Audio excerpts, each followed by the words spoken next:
सन 1947 उम्मीदों की आजादी। लेकिन आजादी के मायने कुछ बदल गए हैं। भ्रष्टाचार, भूखमरी, गरीबी, बेरोजगारी, रिश्वतखोरी, लूटपाट। क्या यही है हमारे सपनों का देश, जो कभी सोने की चिड़िया कहलाता था? बदलाव लाना होगा, सोच बदलनी होगी।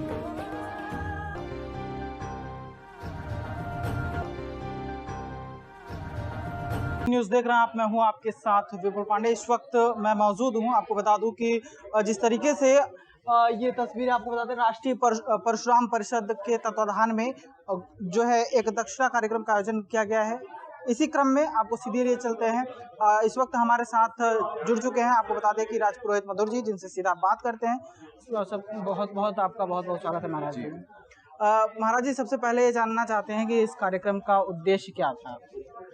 राष्ट्रीय परशुराम परिषद गौतम बुद्ध नगर में इस आयोजन का उद्देश्य मूलतः ये है कि जैसे दिव्य दक्षिणा कार्यक्रम विगत कई माह से चल रहा है राष्ट्रीय परशुराम परिषद में जी। और ये सभी वर्गों के हित में कार्य कर रही है। बनाई गई थी ब्राह्मणों के हित में ऐसी संस्था, लेकिन समाज की मूलतः सनातन पद्धति को देखते हुए हमारे इस राष्ट्रीय परशुराम परिषद ने जो निर्णय लिया है वो सभी वर्गों के लिए है, वर्गों के लिए लिया है। और ऐसे में क्या है कि दिव्य दक्षिणा जो एक आयोजन रखा गया है, इसमें जैसे बूंद बूंद से घड़ा भरता है, वैसे ही परिषद में आए हुए एकत्र सभी हमारे जो भी बंधु थे, वो मातृशक्तियां थी, भाई बहन इत्यादि थे, उनके द्वारा एक एक रुपए का दान हमारे लिए वो महादान के रूप में हुआ।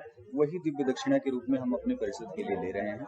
और राष्ट्रीय परशुराम परिषद इससे मजबूत ही नहीं बल्कि क्या होगा कि अब पूरे विश्व में, पूरे राष्ट्र में कार्य कर सकेगा। गरीब, असहाय, पीड़ित, शोषित, दलित, वंचित इत्यादि वर्गों के लिए कार्य करने में तत्पर रहेगा हमेशा।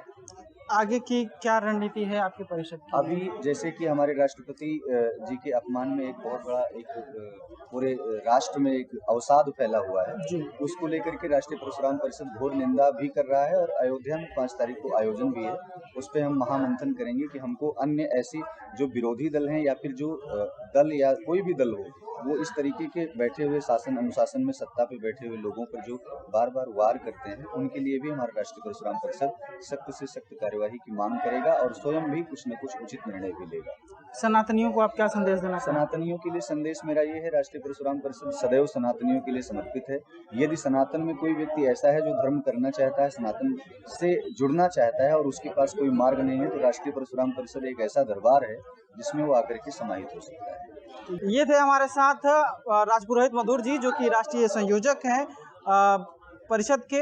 आपको बता दें कि जिस तरीके से उन्होंने सनातनियों को संदेश दिया है कि किस तरीके से उनका संगठन काम कर रहा है। फिर मिलेंगे ऐसे तमाम खबरों के साथ, देखते रहिए वी न्यूज़। नमस्कार।